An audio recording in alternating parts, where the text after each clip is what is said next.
So you have to understand one thing that what is called as processed food. Okay, what is junk food? Basically, food that is not really in its natural form. These foods often have a lot of additives, a lot of preservatives, a lot of flavor compounds. Hi, this is Mugdha Pradhan. I'm the founder and CEO of iThrive. I'm a functional nutritionist, and you're watching me on Times XP. Today, I want to talk about how processed food or junk food can actually trigger stomach ulcers.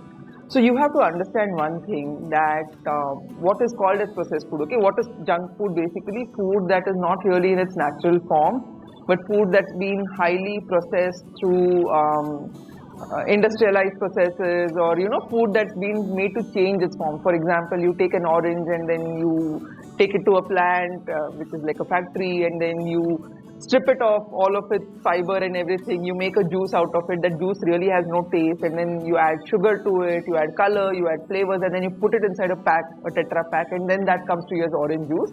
That is what a processed food is, where it's not in its natural form. It's gone through a lot of processes, and it comes to you in a form that might be easy for you to consume. You can just pour that juice and drink it instead of making it.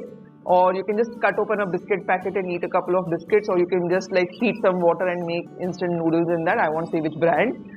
But these are processed foods. Now what happens is these foods often have a lot of additives, a lot of preservatives, a lot of flavor compounds, and when you eat this food, this is now slowly going in and starting to trigger a lot of rupture of your intestinal membrane. So if you realize this, that from your mouth to right up to your rectum, you have what we have called as the gastrointestinal tract, and this is a very smooth surface. It's a very soft, smooth surface throughout. If you put in things that are inflammatory, which means they're going to be rough on the soft surface, it's going to trigger. So if you take a clothes brush and if you rub the soft surface, can you imagine what happens? It's the same thing that happens when you start eating a lot of processed food. It starts rupturing and damaging this beautiful, soft, gentle lining that's there inside our system.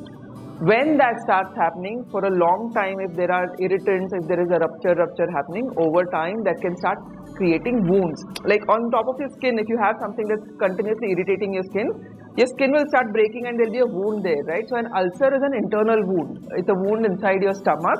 So if you keep eating a lot of these foods that are very, very abrasive in nature, right? Very irritating to your soft mucosal lining, they will start creating ulcers. There are other reasons for ulcers also, like an H. pylori infection. We won't talk about that today.